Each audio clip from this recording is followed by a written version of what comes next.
I'm just dumbfounded a little bit that for a brand new vehicle, this will be her fourth time in the shop. I've had this car less than a year, less than half a year. This truck is dog. For 100 grand, you get this GMC Denali, and it's gonna break down. Buy a $107,000 truck, they said. Yep, CarPlay doesn't even work.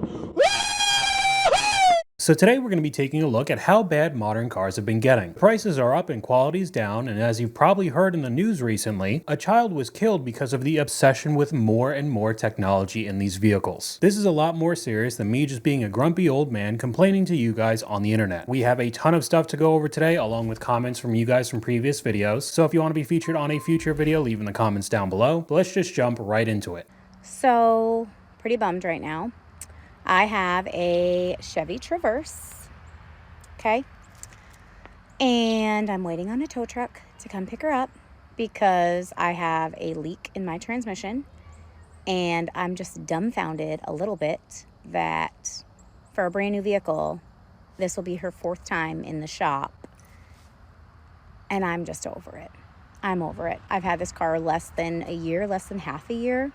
And it's already spent a month in the shop. It's been to the shop 3 or 4 times prior to today, and now this baby is getting towed. I mean, you're getting pretty close to the lemon law territory, but with these Traverses, we've seen it a ton of times on this channel. Same thing with the GMC Acadia, they have a bunch of issues, and even with people being on social media all the time, scrolling TikTok 24/7, I guess some people still haven't seen the horror stories others have dealt with when it comes to the Chevy Traverse. Okay, GMC. My question is, why are you designing transmissions that only last 30,000 miles? Yeah, this truck is dog. For 100 grand, you get this GMC Denali, and it's gonna break down. Just a heads up to everyone else that are buying these pieces of garbage. Oh yeah, buy a $107,000 truck, they said. Yep, CarPlay doesn't even work. And that's the kind of stuff you're going to have to deal with after paying 6 figures for a pickup truck. And we could keep going with this. Buys a new truck so I won't have to worry about an unreliable vehicle. And then it cuts to the truck being towed. And the description says it was fun for 8 days, I guess. Only lasted a little bit over a week. My car was 16,000 miles that needs a new engine, the Bronco Sports. She didn't know it yet, but her brand new car would have so many problems she would have to sue Chevrolet. POV last day with my lemon car, a Mazda CX-5, that initially I heard pretty good things about the brand, but recently the CX-90 plug-in hybrid has had a ton of issues as well, so it's getting harder and harder to trust any brand in today's world. But another one, come with me to give back my dream car back to the dealership. And she's talking about a BMW X6, and a lot of these clips have really sad music over it like they just lost a family member. The term dream car is thrown around so loosely today, and I would say personally I like cars more than the average person, but at the end of the day it still is just a utility. I even think calling it a he or she is a bit too far. It's just a machine. But many people decide to buy just because they love the way it looks, not taking into account any of the reliability issues. And to add on to this, none of it is cheap either. The US is officially in a new car affordability crisis, and the numbers are brutal. The average price of a new vehicle is now hovering around $49,500 to $50,000, while the average monthly payment has climbed into the $730 to $750 range. And with interest rates still high, buyers are paying thousands more over the life of their loan than they did just a few years ago. To survive, shoppers are stretching loans longer than ever. 7-year and even 8-year loans are becoming common, not because people want them, but because it's the only way for them to make the payments work. That's also driving a surge in negative equity, where old loan balances get rolled into new deals. Automakers, they do share some blame too. Many have moved away from affordable cars towards more high-margin trucks, SUVs, and premium trims, pushing average prices even higher. The result is that first-time buyers and middle-income families are being pushed out of the new car market altogether. Now, I do think that sooner or later, one of these automakers will go after that market segment because it is just sitting there for the taking. But until then, fewer affordable new cars today means a tighter, more expensive used car market tomorrow. While I would hope some manufacturer would start making cheaper vehicles, we already saw the story of the Slate truck in the past 6 months. It was supposed to be a bare bones basic small pickup that'll cost only $20,000. But since then, the prices have already increased and the vehicle's not even out yet. So it just seems like nothing is affordable anymore. And we got a comment from you guys that goes well with this. The term "you get what you pay for" no longer exists in this world. And we could go over to the next clip with an Escalade V. So here we got my brand new Escalade V Magnus Frost, one of 255 produced in the country. It's my assistant starting it up here. Check that out. Nothing like a little bit of a knock in the engine here with a whole 18 miles, a nice check engine light that's normally flashing, and never touching more than 50 or 55 on side streets on the way home from the dealer.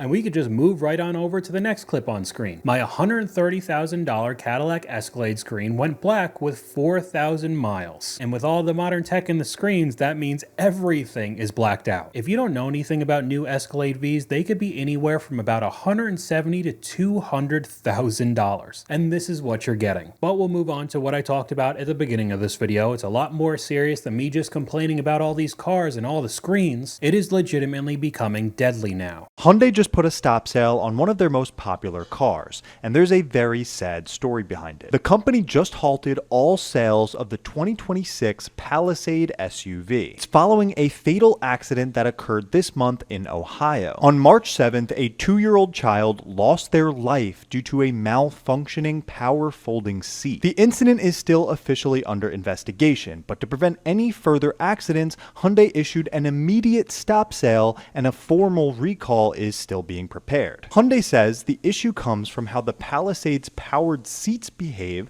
when something is in the way. The second and third row seats may not properly protect passengers if contact occurs while the seat is automatically folding or sliding forward to access the back seat. Full details are limited right now for the incident on March 7th, but it is evident that the power seats were involved. Hyundai extended their deepest sympathies and is urging anyone who owns a 2026 Palisade to refrain from using the power seats if any person or object is in the third or second row. And I have another clip up on screen right now with somebody who already owns this SUV showing exactly what happens with the power seats. They had a 24-pack of water, and as it's folding down, it should sense that something's there, and of course retract to where it was originally, and that's not what's happening. And going over to the description, my mom drives a 2022 Palisade Calligraphy with 46,000 miles. My kids have ridden in the third row countless times, and now seeing what's come out about these vehicles, it's terrifying. It's not just affecting 2026 models. So this problem is going to get way bigger than just the brand new model year. That, by the way, cost anywhere from $50,000 to $60,000.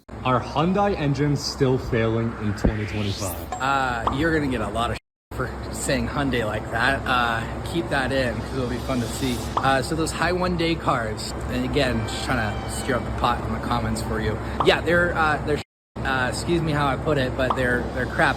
We were just diagnosing a car. It was a 2023 Hyundai that had what they call the death code. It's a knock sensor code on the car here, and you plug in the code and it says replace engine right away. Yeah, their engines are terrible, unfortunately. That's also part of the reason why they're giving longer warranties on their engines. So they're trying to combat the problem. So if you own a Hyundai and you're like, oh man, I really hate this guy bashing on my car, don't sweat, right? Like Hyundai is trying. They are giving you a longer warranty. They are warranting out your engines, but are they still failing? 100%. I don't know about you, even with the warranty, I wouldn't want my brand new vehicle having to need a new engine just a few years after I purchased. But let's take a look at some modern car repairs and how difficult it is to get to virtually anything. Damn, dude. I spilled some on my iDrive controller. I don't think it's working no more. I wonder what I might have to do to replace that. Let's go. I got my new iDrive controller. Let's install it. First, let's remove the back seats, the back center console, the center console lid, the display, the speaker covers, and the whole entire middle shebang bang for it. Let's go, dude. Now we got access from it underneath. We can install it, man. Sweet. Now regardless, with it being a BMW, of course the repair is going to cost a lot of money, but I bet it'll be even more for labor because he had to take apart everything in the center of the car, all to change out one single knob. But keeping on with BMW, we got another clip up on screen. Buy an M340i, you'll never have any issues. The B58 is the most reliable engine, the M340 is the best BMW ever, and then he starts going through some of the repair costs. Oil pump goes out at 45,000 miles, that costs $2,600. Motor mounts go out at 45,000 miles, another $2,200. And all control arms go out and it costs $8,800. If that's supposed to be one of the most reliable ones, I don't want to see anything else from the brand. So because of that, we could check out a whole bunch of Audi Lemons. Look at all these lemons, y'all. These are all Audi Lemons. Look at that at auction. Look at this. Y'all probably wondering what a lemon is. A lemon is a vehicle that has a manufacturer defect, so they have to fix it. If they cannot, they will just sell it as a lemon for a cheaper price. I mean, this thing is in brand new. It's literally brand new. It's only got 23 miles on it. Look at the inside. Still got all the original stuff on it right here. Look, 23 miles. I mean, if we really wanted to, we could go through each manufacturer and see all of the new issues they have with new cars. But instead, we could see how this modern tech is nickel and diming you and making your car insurance go higher and higher.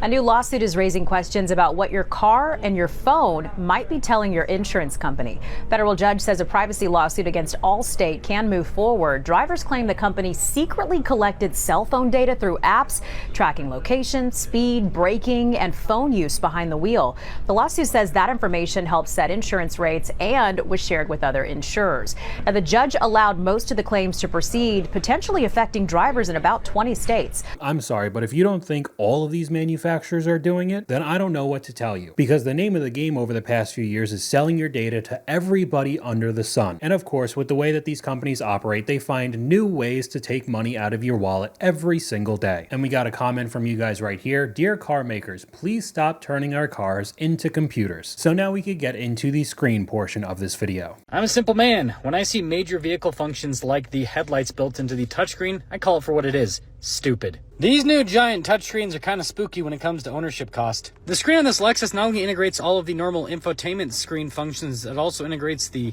360 camera system and the climate controls. Now, some of these new screens can be as cheap as $2,000 to $3,000 for the parts, but some of them can exceed $10,000 just for the screen itself. And that doesn't include labor to install the screen. I bet we're going to see cars totaled out in a few years because the touchscreen's broken. Welcome to 2026, where steering wheels are no longer in the shape of a wheel. The entire dash of your car is a screen. And you adjust that screen with not physical buttons, but yet another screen. And no, you cannot be given a normal shifter because that would be too much. Can you imagine what this is going to look like in 10 to 15 years? I remember in an older video, we took a look at one of the first model years for the Tesla Model S, and the giant screen in that car was just horrendous. I mean, ridiculously laggy, and that's what we're going to see with everything coming out today. Pre-owned models are basically going to be useless, or it's going to be an insane amount of money to fix everything. I do not like the way things are headed at all. And we got another comment from you guys right here. Don't text and drive, but have a giant tablet instead. So this is what it's come to? They just did a study on the safety of touchscreens in your car, and it reveals something crazy we all probably knew already. A big point of contention in modern cars are the giant screens that every automaker seems to be obsessed with. You use them to control your climate, shift into park or reverse, everything. While they're what we've come to expect in a modern interior, many people will call them inconvenient or even straight up dangerous to operate while you're driving. So the University of Washington, along with the Toyota Research Institute, put it to the test and found some pretty concerning results. In this study, 16 participants were put in a high-fidelity driving simulator and asked to simultaneously use a touchscreen while driving around suburban neighborhoods. They were measuring how hard the brain was working and the driver's performance behind the wheel. As you'd maybe expect, as soon as they had to multitask, both their driving performance and their touchscreen accuracy declined significantly. The more involved the screen task was, maybe navigating multiple menus to find something, the more their driving performance dropped. And there's another comment very similar to what we just went over from you guys. Texting is illegal because using screens is not safe, so let's make the whole dash out of screens. Text-style buttons are the way to go. Cars don't need to be so complicated. And going back to a comment from you guys at the beginning of the video saying you get what you pay for no longer exists in this world, we could take a look at some of the problems on a brand new McLaren. 2026 McLaren 750S. Stereo console is an absolute piece of shit. I can't change the stations today. You go to favorites, it's blank today. That's something new. Nothing. And I know there's going to be people immediately saying, well, you're not buying the car for the radio, you're spending hundreds of thousands of dollars for the engine. But wouldn't that mean the simple touchscreen and the radio should work no matter what? It should be way less complicated than any of the luxury vehicles we've gone over in this video, but regardless, it doesn't work in this car either. And for some reason, every company has decided to just copy the look of the Teslas, the Model 3, the Model S, when it comes to each of their interiors in today's world. Another car is dead. I just made a video on the 2025 Mazda CX-50 and how phenomenal the car's interior was until I was directed to look at the 2026 CX-5 and I hit the floor. I was just appalled by what they've done. I hate the Teslifications of cars. It's a turnoff. These companies have lost the plots, all screens and plastic trim. And we got another one up on screen of the 2026 Lexus ES350 interior that looks almost exactly the same as the Mazda CX-5 interior, which then also looks the same as the Tesla ones. I mean, it just seems so ridiculous to me. Check this out. Once you open the door on this new BMW SUV, you'll notice the steering wheel spokes are actually vertical because the sides of the wheel are not connected. There's also this new 18-inch trapezoidal touchscreen with their newest software and this projected display on the windshield so information is easy to see. You can also customize it by dragging different widgets up here and it'll show up just like that. So BMW is taking a huge risk on this new SUV. Instead of it being a rectangle touchscreen like everybody else, they have a trapezoidal one? Okay then. My first thought that comes to mind, if anything goes wrong and needs to be replaced, it's even more of a niche product that'll probably cost even more money. Along with the overall look of the vehicle, I don't really like the way the front looks at all, and some of the comments that touchscreen looks so laggy, not gonna lie. As soon as you open up this BMW, you'll get a check engine light. But regardless, we still have dealerships trying to sell you on a six-figure vehicle. Listen, I sell these, so I'm gonna be honest. This surprised me. The space, the power, the features, it checks every box. And compared to the Yukon and the Expedition, it just gives you more. Would I buy this? Yeah, I would. Would you? Okay, so right off the bat, him saying, I sell this, so I'm gonna be honest, is basically the exact opposite of what he's doing. Of course, you're gonna put it in the best light possible so you can get your commission check, when this is probably one of the worst full-size SUVs you could get. The Wagoneers and Grand Wagoneers have had a whole host of issues, along with being anywhere from about $80,000 to $100,000. But don't worry, when we're talking about any modern vehicle, as soon as you drive it off the lot, you're going to lose a ton of cash. This is the problem with modern cars. This thing is 40 grand. It's an EV, absolutely all on the interior. Is the most basic design I've ever seen, and it's going to be worth like 20 grand in 2 years. And you want me to come in here and spend $40,000, which is a year's pay for most people, on this? And then Chevy going to sit there and go, oh, nobody's buying cars anymore.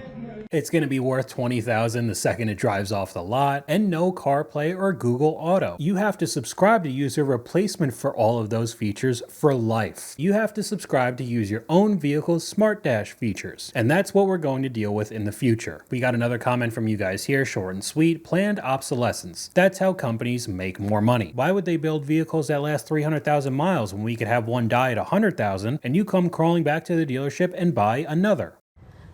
I got a loaner, and I just want to say, I don't know what's happening to cars. Like, where's the Prindle? Where are the AC controls? Where are the buttons? Why does everything have to be a screen? Why is there a rope here? Why?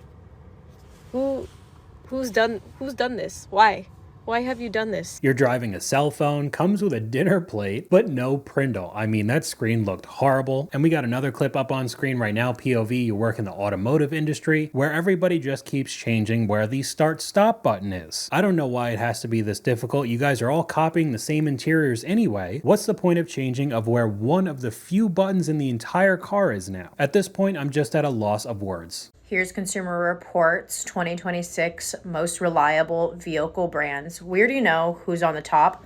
Let's check out who's at the bottom. And dead last is Rivian. They've had a rough few years and it's just getting rougher.